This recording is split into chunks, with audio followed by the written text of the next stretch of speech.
Komisi Yudisial merespon aduan dari kuasa hukum pelapor atau tergugat terkait adanya pelanggaran kode etik yang dilakukan oleh Majelis Hakim dalam putusan perkara perdata sengketa lahan PT Noto Joyo Nusantara.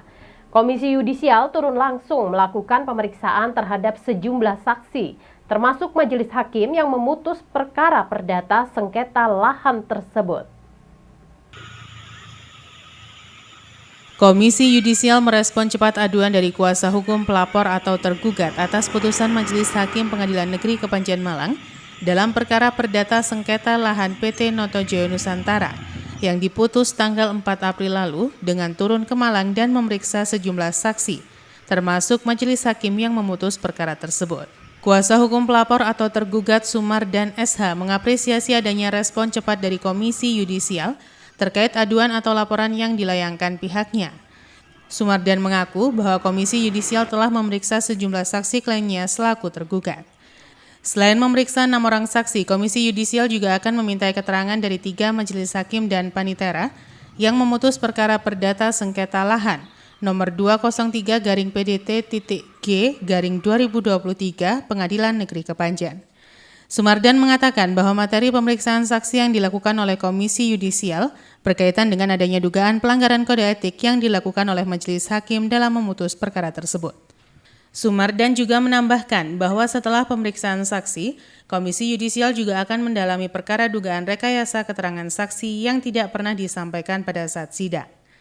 Kuasa tergugat juga menyayangkan sikap dari Pengadilan Tinggi Surabaya yang dinilai melakukan pelindungan terhadap Majelis Hakim yang memutus perkara perdata sengketa lahan PT Noto Joyo Nusantara, meski adanya dugaan pelanggaran kode etik.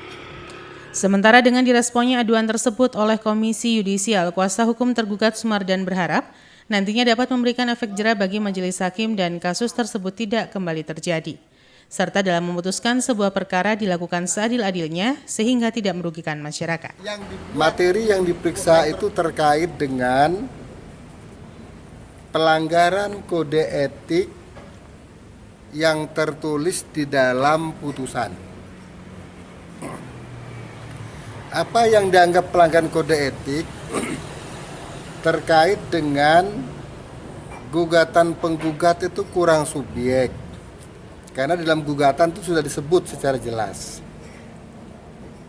Nah, semestinya apabila gugatannya kurang subjek, maka gugatan tidak diterima. Ya.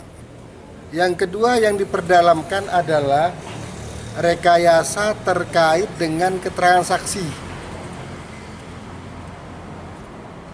Ada keterangan saksi yang tidak pernah disampaikan atau diucapkan di ruang sidang, namun oleh hakim itu ditambah.